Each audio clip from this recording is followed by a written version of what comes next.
Good morning, dear students. Today we'll start last topic of this unit. Last topic है ये और which is overview of research process. हमने research process पढ़ लिया है. Still research process, steps, stages, ये सब सेम है. ठीक है, कोई कन्फ्यूज़न होने की ज़रूरत नहीं है.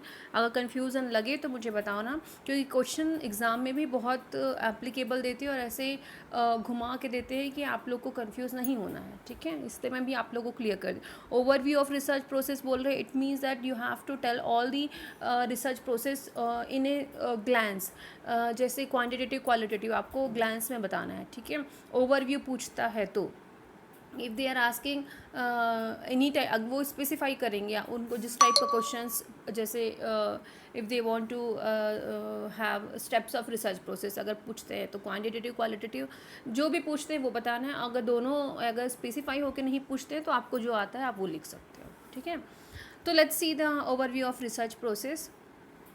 फर्स्ट हम लोग स्टेप बाय स्टेप देखेंगे. जैसे क्वांटिटेटिव का रिसर्च प्रोसेस कुछ और है और क्वालिटेटिव का और है, क्योंकि ये मैंने आप लोग को डिस्क्राइब कर चुकी हूँ पहले भी, और अभी भी आप लोग को क्लियर नहीं है. उस टाइम पे भी मैंने बहुत आप लोग को इन्फोर्स किया था कि अगर आप लोग को क्लियर नहीं हो रहा है स्टेप्स बताओ, क्योंकि ये बहुत ईजी है. मेरे जीएनएम के स्टूडेंट्स को पढ़ाया, they also know very well, उनको बहुत अच्छे से क्लियर हो गया है. ठीक है, तो आई होप कि आप लोग को भी वो सेम स्लाइड्स मैंने आप लोग को शेयर किया था. तो अब फिर भी स्टिल एनी डाउट तो आप लोग मुझे पूछ सकते हो, क्योंकि अगर हम ये स्टेप्स वाला यूनिट हो गया और उसके बाद आगे मूव कर रहे हैं और आप लोग को अभी स्टेप से नहीं पता है तो हम रिसर्च में एक्सपर्ट नहीं हो पाएंगे. ठीक है, इसलिए हम लोग को बेस अपना क्लियर रखना पड़ेगा, तभी आप लोग को आगे कुछ समझ में आएगा. So first start with the quantitative research process overview. Quantitative it means, नाम से मैंने आप लोग को बताया था, क्वांटिटेटिव और क्वालिटेटिव. ठीक है, क्वांटिटेटिव एंड क्वालिटेटिव, बस एक छोटा सा डिफरेंस है. क्वांटिटेटिव रिसर्च प्रोसेस में हम न्यूमेरिकल डेटा लेते हैं, न्यूमेरिकल डेटा का एनालिसिस होता है. In qualitative we take in descriptive form. If we go to collect the data that in the qualitative condition, in the qualitative research we collect the data in the descriptive form. पहले भी examples दे चुकी, फिर भी मैं आज example दे रही हूँ. जैसे आपके स्टूडेंट्स में से किसी से एक स्टूडेंट का नाम बताओ. जैसे जैसे जैसे पुष्पलता. ओके, पुष्पलता. अब I am doing research on पुष्पलता's हाउस और वट एवर. ठीक है, उससे रिलेटेड कुछ स्टडी कर रहे हैं. अब आई आस्क पुष्पलता कि आपके घर पे कितने मेंबर्स हैं, तो she will tell number of members ना. मैंने क्या पूछा, आपके घर पे कितने मेंबर्स हैं, how many members are have in your home, तो कितने मेंबर्स हैं, तो she will tell in numbers, counts, 5 6 7 8 9 10 जो भी होगा, she will tell in numbers. Right, अब मैं डेटा कलेक्ट कर रही हूँ. ठीक है, I am here collecting the data, तो न्यूमेरिकल फॉर्म में मैं डेटा कलेक्ट कर रही हूँ. तो मैं पूछूँगी कितने हैं. अब मुझे डिस्क्रिप्टिव फॉर्म में अगर कुछ वही चीज़ को मुझे डिस्क्रिप्टिव फॉर्म में करना है तो व्हाट आई आस्क, आपके घर पे कौन कौन है, तो व्हाट शी विल टेल, मेरे घर पे मैं हूँ, पापा है, मम्मी है, हस्बैंड है, बेबीज. तो she will describe, understanding my words, she will describe the number of people staying in home. तो वो नंबर ऑफ पीपल्स को समझाएगी और डिस्क्रिप्टिव फॉर्म में देगी आंसर. और उस न्यूमेरिकल्स में, क्वांटिटेटिव में मैंने कैसे पूछा था कितने लोग हैं, तो she will tell only numbers. Okay, अब फॉर एग्जाम्पल एक और, she prepared sabzi, any type of sabzi like bhindi masala, our favourite topic. Okay, she prepare bhindi masala. तो मैंने पूछा आपने कितने लोग के लिए बनाया है खाना, तो शी विल टेल 5 लोग के लिए. अब मैं बोलूँगी कौन कौन खाएगा और कैसे बनाया है, तो she will explain in the description form, understanding the word. अब latest in the corona we see, शायद ये एग्जांपल हो चुका है कोरोना वाला, आई एम नॉट गिविंग. तो this is enough to explain यार, you people are MSc, enough examples हो चुके हैं आप लोग को. तो और ज़्यादा क्वांटिटेटिव क्वालिटेटिव करने की ज़रूरत नहीं मुझे. आई होप कि आप लोग को क्लियर. अगर नहीं है तो मुझे पर्सनली आप लोग मैसेज कर सकते हो, कोई शेम वाली बात नहीं. I am very very frank to everyone. मुझे आप पर्सनली पूछना, मैं बहुत अच्छे से क्लियर करूँगी, और अगर जिसको भी क्लियर नहीं हुआ है. सो रीड करते हैं what is written over here.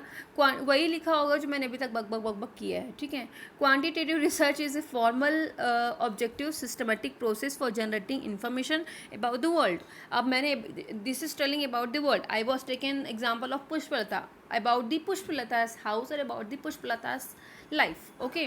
तो ये एक सिस्टमेटिक प्रोसेस है और सिस्टमेटिक ही किया जाता है। रिसर्च का हर प्रोसेस सिस्टमेटिक होता है। ये सेंटेंस तो आप लोग रट लो, ठीक है, कहीं पे भी हो सिस्टमेटिक प्रोसेस ज़रूर लेना। For generating information, for collecting information, मैं इन्फॉर्मेशन कलेक्ट करने के लिए पुष्पलता के हाउस से, पुष्पलता के लाइफ से इन्फॉर्मेशन कलेक्ट करने के लिए I use this method, okay. Quantitative research is conducted to describe new situation, events और concept. Quantitative research में हम क्वालिटेटिव में भी होता है, क्वांटिटेटिव रिसर्च में हमेशा क्या करते हैं हम न्यू सिचुएशंस, नया इवेंट्स, कॉन्सेप्ट को डेवलप करने के लिए हम क्वांटिटेटिव रिसर्च यूज़ करते हैं, okay. In quantitative research study variables are pre selected, पहले से ही सिलेक्ट करके रखते हैं, and defined by investigator. The data is collected and quantified, मैंने बताया data is collected in the numerical और नंबर्स फॉर्म। अगर आपने डिस्क्रिप्टिव फॉर्म में कलेक्ट किया है डेटा तो उसको वापस ट्रांसलेट करना पड़ता है न्यूमेरिकल्स फॉर्म में, क्योंकि डेटा इसमें हमेशा न्यूमेरिकल फॉर्म में ही एनालाइज किया जाता है। स्टैटिकल एनालिसिस हमेशा न्यूमेरिकल्स फॉर्म में ही यूज़ करते हैं, इसलिए इसको क्वांटिटेटिव कहते हैं, okay. This process is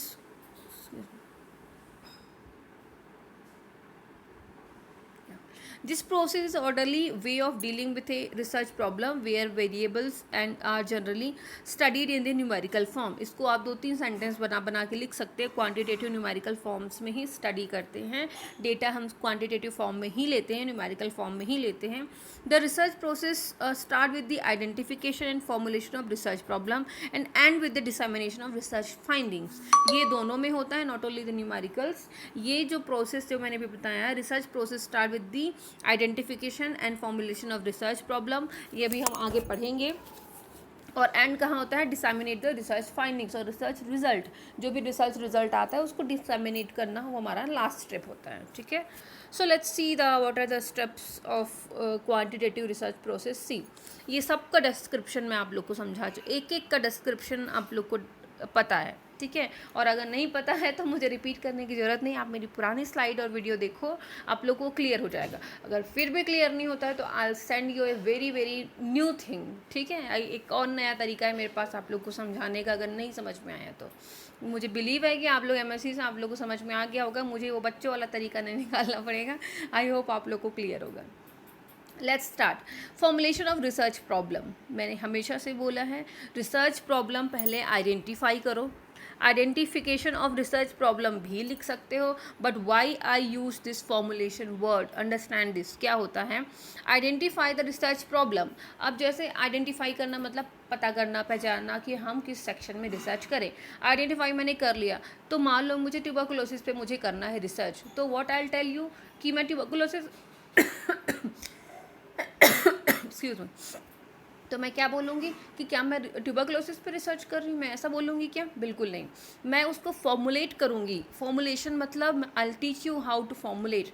identification of research problem next unit है आप लोग का, जब मैं वो आप लोग को पढ़ाऊँगी तो I will tell you how to formulate the research problem. Research problem आपने ढूंढ लिया, अब उसको सेंटेंस में फॉर्मुलेट करो। अब जैसे छोटे बच्चे होते हैं 3 साल के, 3.5-4 साल के, वो जब बातें करते हैं तो कैसे बातें करते हैं कि मम्मा भूख, भूख मम्मा भूख, ये है उनकी बातें, अंडरस्टैंड। आप जब उसको फॉर्मुलेट करके बोलते भूख लगी बेटा, अंडरस्टैंडिंग, भूख लगी बेटा, इट्स ए फॉर्मुलेटेड सेंटेंस। आपने उसको फॉर्मुलेट करके अच्छे से बोला, सिस्टमैटिकली बोला है, एंड उनका जो बोलने का तरीका था वो बहुत ही डिसेंट वे में था, वो फॉर्मुलेटेड नहीं था। फॉर्मुलेट करना मतलब उसको सिस्टमैटिक करना उस सेंटेंस को। हम जैसे ट्यूबरकुलोसिस हमारा टॉपिक हमने ढूंढा, अब उसको हम सिस्टमेटाइज करेंगे, टॉपिक फॉर्मुलेट करेंगे, प्रॉपर रिसर्च वर्ड्स यूज़ करेंगे उसमें, ठीक है। That we call the formulation of research problem.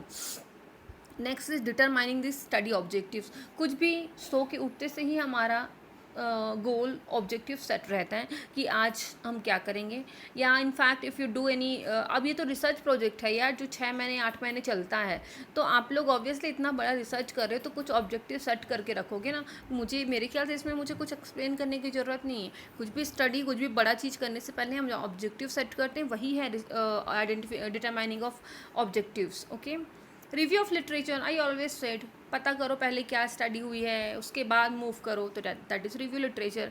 Develop conceptual framework, now it is term of conceptual framework. Why we develop conceptual framework? Conceptual framework give your study, give your project in a systematic form, कि आपका जो जैसे Nightingale theory क्या बोलती है, always believe on the hygiene, always believe on the personal hygiene और hygienic things, इस चीज़ों पे ज़्यादा बिलीव करता है ना नाइटिंगेल थ्योरी। और if we talk about the Orem's और जितने भी अभी तक थ्योरीज और कॉन्सेप्ट्स बने हैं तो वो सब सिस्टमेटाइज्ड बने हैं एक्सक्यूज मी। तो this type of frameworks give our study a proper way, understand, इसलिए we use the conceptual framework. Sorry I am disturbing. Next is formulating hypothesis. Hypothesis भी मैं आप लोग को हमेशा बताई हूँ। हाइपोथेसिस का मतलब ये होता है कि हमें अपने स्टडी के बारे में पहले से ही कुछ रिजल्ट्स होता है, वो हम आइडेंटिफाई, वो हम प्रिडिक्ट करके रखते हैं। फॉर एग्जांपल जैसे मैं भिंडी मसाला बना रही हूँ तो मैं क्या सोचूंगी कि मेरा भिंडी मसाला अच्छी सब्ज़ी बनेगी और या तो नहीं बनेगी। दिस इज़ माई, पहले से ही हम धारणा बना के रखते हैं कि हमारा रिज़ल्ट क्या होगा, चाहे नेगेटिव होगा चाहे पॉजिटिव होगा, अंडरस्टैंड। तो this is formulation of hypothesis, पहले से ही रिजल्ट प्रेडिक्ट करना आइदर इन नेगेटिव और in the positive. Next is selecting research approach design. Research design का मतलब है रिसर्च में आपको डेटा, आपको रिसर्च कब, कहाँ, कैसे, क्यों, ये सब का आंसर आपका डिज़ाइन देता है। समझ में आ रहा है? कब करोगे, कैसे करोगे, कहाँ करो, तो ये चाहिए ना, ये आप लोग को इम्पोर्टेंट चीज़। जैसे आप लोग का जब वेडिंग होती है, वेडिंग का डेट फिक्स करते हो, वेंडर्स डिसाइड करते हो कौन आएगा, टेंट का वेंडर, खाने का वेंडर, सब चीज़ आप लोग डिसाइड करते हो, और कहाँ करना है शादी, प्लेस डिसाइड करते हो। तो research is like that. You will decide the place, how many members will come, कौन से सैम्पल्स रहेंगे, ये सेम थिंग्स है, ठीक है। Next is specify the population. Specify the population means आप किस लोगों को लोगे, कहाँ के पॉपुलेशन पे आपको स्टडी करना है। For example if I want to do research on Indore, अब इंदौर इतना बड़ा पॉपुलेशन है, मैं इंदौर सारे लोगों को नहीं ले सकती, मेरा तो रिसर्च प्रोजेक्ट बहुत छोटा है। तो आई टेल, ट्यूबरकुलोसिस लिया था ना मैंने, तो मैं ट्यूबरकुलोसिस पेशेंट में जो हॉस्पिटल्स में ट्यूबरकुलोसिस पेशेंट है, मैक्सिमम मेरा 60 का सैम्पल है और पॉपुलेशन मेरा कम से कम 1000 का पॉपुलेशन है, मान लो एग्जाम्पल। तो मुझे उसमें से 5 हॉस्पिटल ले रही हूँ 60 सैम्पल्स के लिए, तो 5 हॉस्पिटल्स में जाके मैं वहाँ पे सैम्पल सिलेक्ट करूँगी।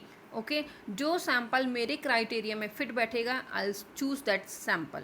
Okay, next is developing tools for data collection. Now आपका पॉपुलेशन क्लियर हो चुका है कि आप ट्यूबरकुलोसिस के जितने हॉस्पिटल्स है वहाँ पे जाओगे, तो वो आपका पॉपुलेशन डिसाइड हो चुका है।